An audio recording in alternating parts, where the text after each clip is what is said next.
مرحبا بكم في برنامج طباخ في الغابه. معكم الشاف بيغفوت، الطباخ اللي كيطيب غير بالادوات الحقيقيه وسط الطبيعه، بلا دار بلا فريجيدير، ولكن بنين بحال ديما. اليوم غادي نوجدوا سلطه الكينوا بالخضر والليمون. وصفه خفيفه صحويه وكتنعس الماكله الثقيله ديال الصيف. واخا نطيب في الغابه خاصني نكون منظم بحال شاف ديال 5 نجوم. دابا غادي نوريكم شنو نحتاجو وركزوا معايا مزيان.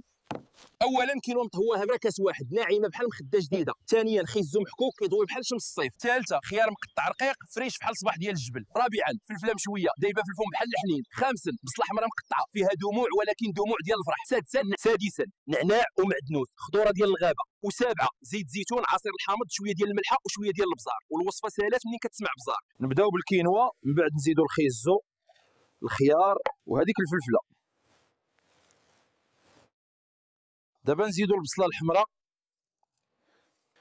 وها النعناع والمعدنوس بحال العطر ديال الطبيعه. دابا نكملو الطقوس، زيت الزيتون الحامض الملحه والبزار بحال الزواج الناجح. كلشي خصو يكون متوازن. خاصك تقلب بحنان بحال الا كتربي سلحفاه مدلعه، ماشي تجي تخلط بحال كتغسل الصابون. واعر بحال الا النعناع دار عيد ميلاد في فمي وكينوا هو دي جاي. هادشي بنين بزاف، عجبني الحال.